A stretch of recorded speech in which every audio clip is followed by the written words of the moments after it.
Hola, buena tarde. Eh, Vamos a iniciar con el tema de dermatitis atópica. Ustedes van a leer en sus libros que dermatitis atópica tiene diferentes sinónimos o sinonimias.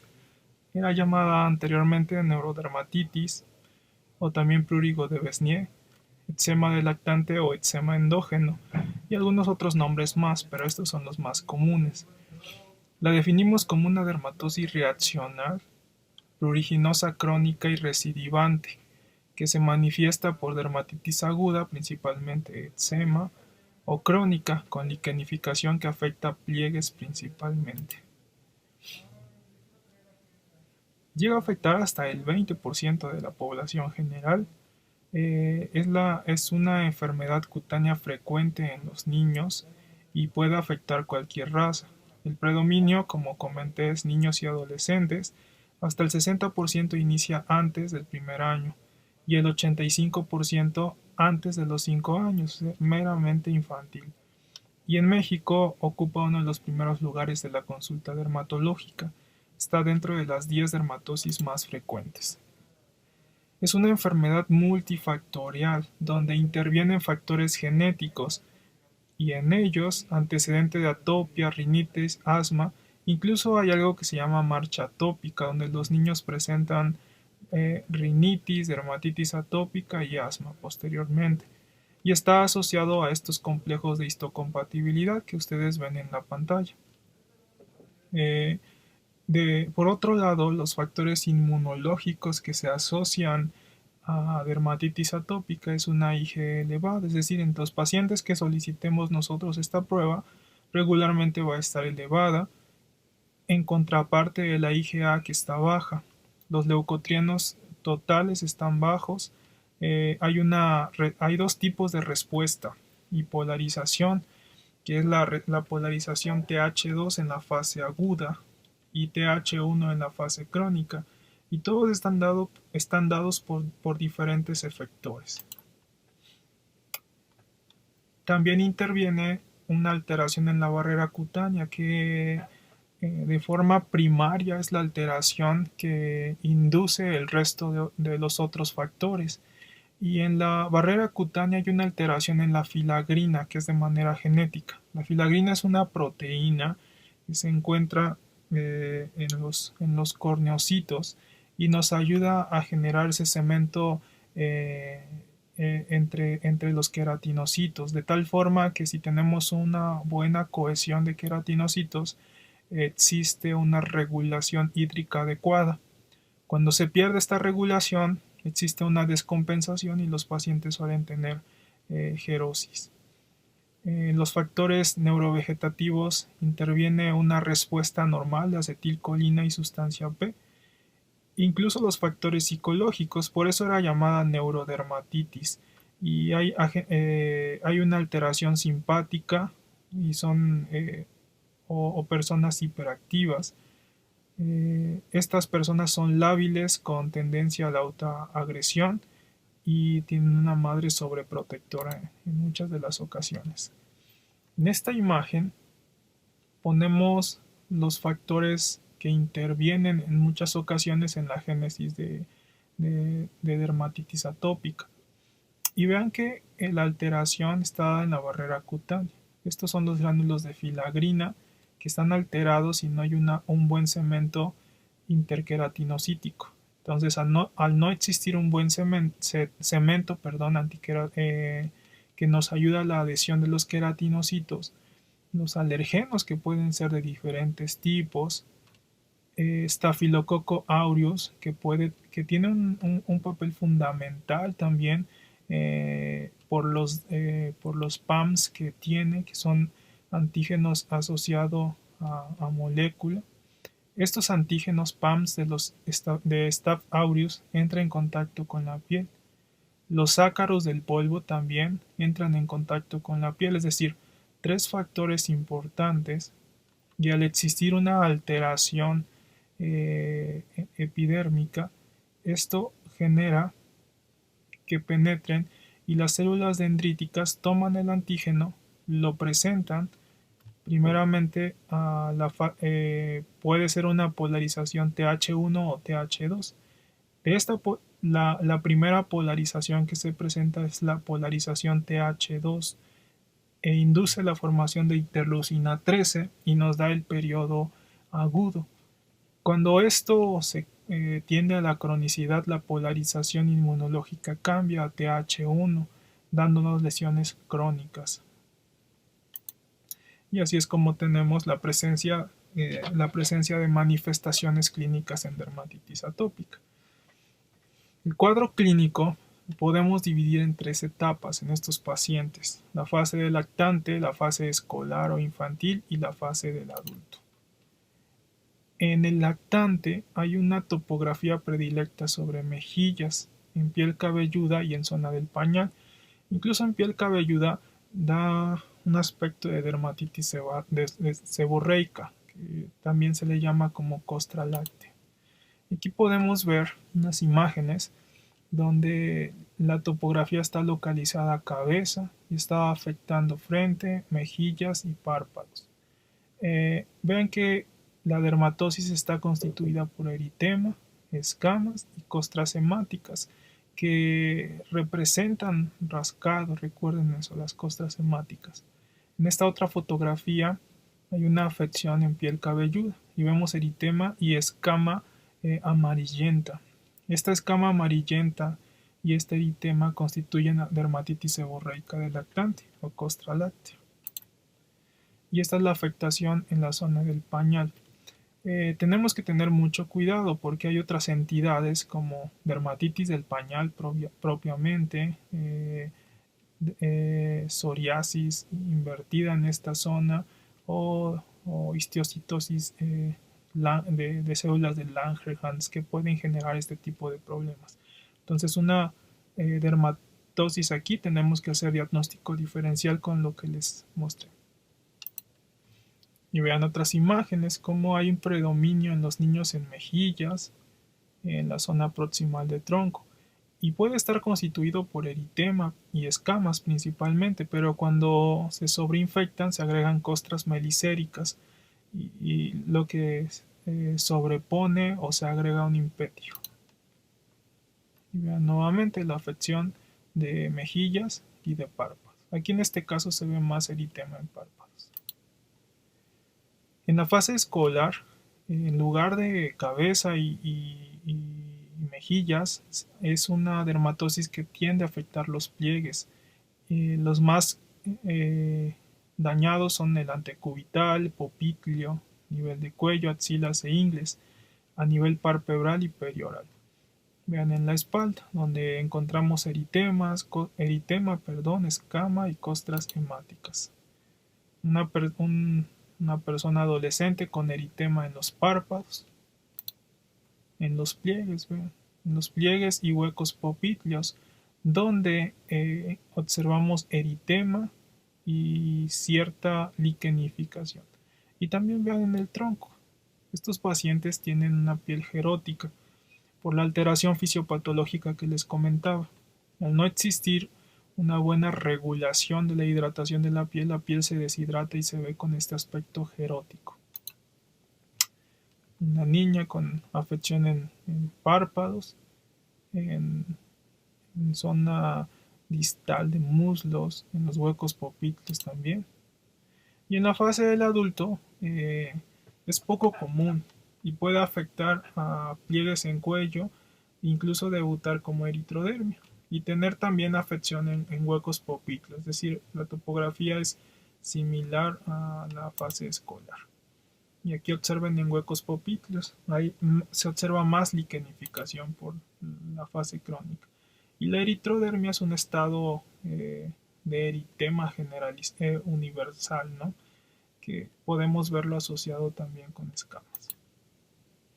Y es muy importante, regreso a la diapositiva, hay 4 entidades dermatológicas que se asocian a eritrodermia. La más asociada se llama psoriasis eritrodérmica. Le sigue dermatitis atópica, posteriormente pitiriasis rubra pilar y los linfomas cutáneos de células T. Entonces, Regresando un poco al cuadro clínico, les comentaba que hay dos fases, fase aguda y fase crónica. En la fase aguda vamos a tener una dermatitis aguda o eczema agudo. El eczema significa piel que llora. Entonces está constituido por eritema y costras, ¿no? Además se pueden agregar pápulas y todas las lesiones que nosotros tenemos aquí. Las costras hemáticas son muy propias de la dermatitis atópica porque revelan rascado. Y en la fase crónica existe gerosis, que ya les había comentado, y liquenificación. Recuerden que liquenificación es el engrosamiento de todas las capas de la piel y se debe a un rascado crónico, es decir, a prurito crónico. Y en la forma severa aparece eritrodermia. Y el eczema, vean qué es esto, encontramos eritema, costras y exudado. ¿Ah? Por eso se le da el nombre de piel que llora, eczema. Y en el otro extremo está la liquenificación, donde la piel se engrosa. Es muy importante en la dermatitis atópica medir el índice de severidad. Eso nos va a ayudar a clasificar a nuestros pacientes y también establecer el tipo de tratamiento que les vamos a ofrecer. Y tenemos un índice de severidad, lista, y lo clasificamos en leve, moderado y severo. Y mide estos parámetros: prurito, eritema, exudación, excoriación y liquenificación. Histológicamente vamos a encontrar un patrón de dermatitis aguda o de dermatitis crónica. Es lo único que vamos a ver. Y si hay una infección sobreagregada, datos de impétigo. Por ejemplo, si hablamos de eczema, vamos a tener una dermatitis aguda. Histológicamente, la dermatitis aguda se manifiesta por esponjiosis y vesículas intraepidérmicas, con un infiltrado inflamatorio perivascular. Y en la liquenificación hay aumento de todas las capas córneas, de todas las capas de la piel, perdón. Y esto nos da aumento de la capa córnea, aumento de la capa granulosa, de la espinosa, que se llama acantosis, y se observa la piel así grande. Entonces, y un leve infiltrado de linfocitos. Para establecer el diagnóstico de dermatitis atópica tenemos criterios diagnósticos absolutos, donde hay cuatro rubros que tenemos que buscar: prurito, topografía y morfología características, tendencia a la cronicidad y tendencia a la recidiva. Cuando tenemos estos criterios, hablamos de dermatitis atópica. También existen criterios mayores y menores. Los criterios mayores, para que podamos diagnosticar, tenemos que tener dos o más. Un mayor es antecedente personal o familiar de atopia, pruebas cutáneas positivas, dermografismo blanco, blanqueamiento tardío colinérgico.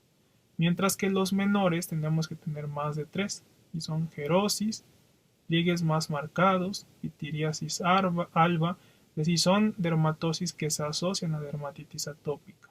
Queratosis pilar, pliegue de Denny-Morgan en párpados, signo de Hertoges en zona externa de cejas. Esto se asocia a otras enfermedades como sífilis, lepra. Y vean, así se ve la gerosis, se ve una piel como escamosa y da la presencia que es como una piel de pescado, pero es por la sequedad intensa. Pitiriasis alba son manchas hipocrómicas que encontramos en zonas de exposición a la radiación ultravioleta. Queratosis pilar son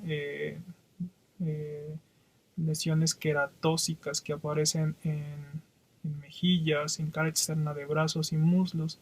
A esto en los brazos, si ustedes se revisan o revisan a algún familiar, es muy común en los mexicanos y de manera coloquial le dicen piel de gallina. Obviamente nosotros no le llamamos así, sino queratosis pilar. El pliegue de Denny-Morgan es este pliegue doble que se observa en los párpados. Cuando entran sus pacientes a su consultorio y hacen la facies de nuestros pacientes, podemos observar esto. Y es muy común, sinceramente, en los pacientes con atopia. El signo de Hertoges es un doblamiento y pérdida de ceja a nivel de la zona externa de la ceja. y esto se debe a una inflamación crónica de la piel. Y pueden ver que esta paciente, aparte de fotodaño, tiene regadíes, ciertos tumores benignos y gerosis intensa. Dentro de los criterios menores también está la dermatitis de párpados, IgE alta, piodermitis de repetición, eczema de manos, de pezón, dermatitis plantar juvenil. Y les sigo presentando fotos. Es decir, hicimos una clasificación. Son varios criterios menores, pero me interesa que sepan todo esto. Eczema de párpados, vean, hay una inflamación aguda en párpados.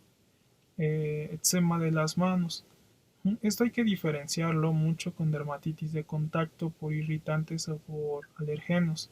Regularmente la dermatitis de contacto por alergenos e irritativa se presenta en personas adultas y en mujeres, y es por contacto de sustancias irritantes en la mayoría de los casos.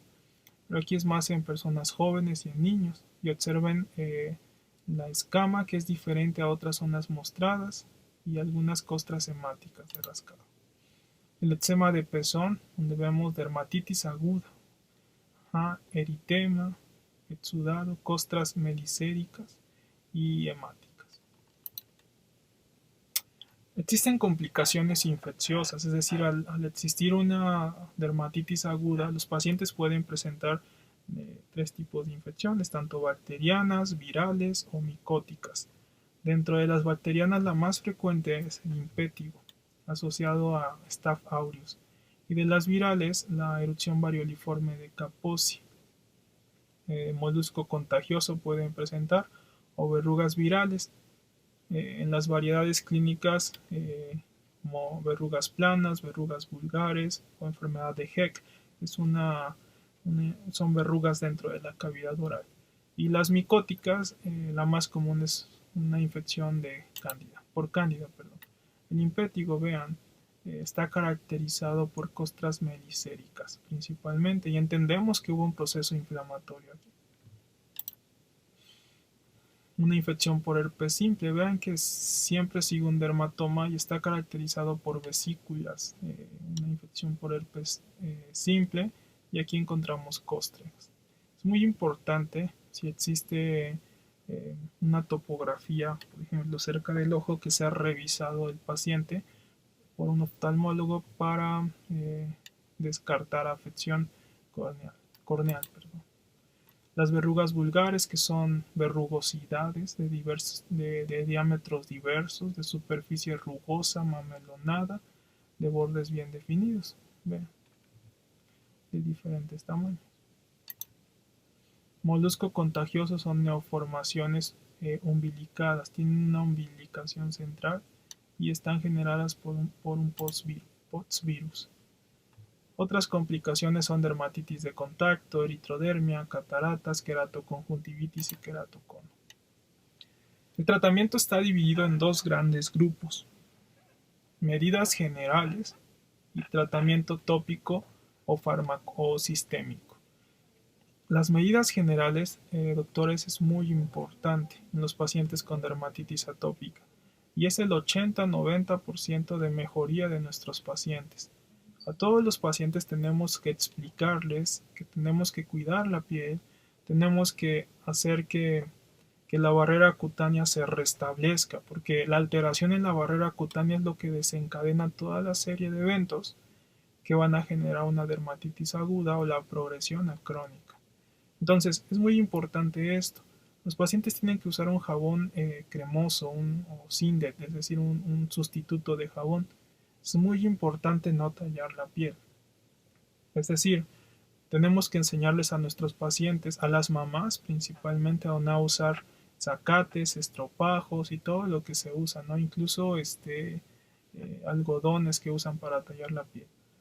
La ropa de algodón tenemos que recomendarla al 100%, no usar detergentes, suavizantes ni cloro, porque esas micropartículas se quedan en la ropa y pueden generar inflamación. Y lo que nos ayuda a restablecer la barrera cutánea son los emolientes. Cold Cream es una crema emoliente, pero podemos usar diferentes tipos de cremas y varias veces al día, es decir, los pacientes tienen que estar lubricándose de forma continua. Cuando hay costras, podemos usar fomentos secantes como con agua de manzanilla, agua de alibur, que es sulfato de cobre, solución de buró, que aquí está la constitución de la solución de buró. Pero es muy importante hacer eso para descostrar. Y el tratamiento farmacológico tópico está dividido en inhibidores de calcineurina y esteroides de baja potencia. Son los que debemos de elegir. Los inhibidores de calcineurina existen dos en el mercado, pimecrolimus al 1% y tacrolimus al 0.1 y al 0.03%. Los podemos usar durante mucho tiempo y no tenemos efectos secundarios sobre la piel, pero los esteroides tienen una mejor respuesta, es decir, tenemos buenos resultados con los pacientes, y estos son los que debemos elegir de baja a mediana potencia. El de mediana potencia es de sonida.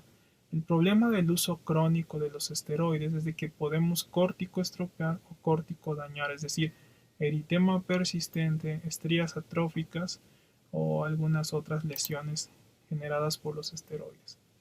También podemos usar antibióticos tópicos como bioformo, mupirocina, ácido fusídico y retapamulina.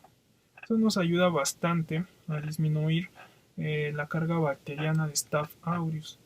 Es algo que funciona mucho en pacientes que tienen eventos repetidos de dermatitis aguda, es poner el antibiótico en la zona del reservorio de Staph aureus, que es en fosas nasales.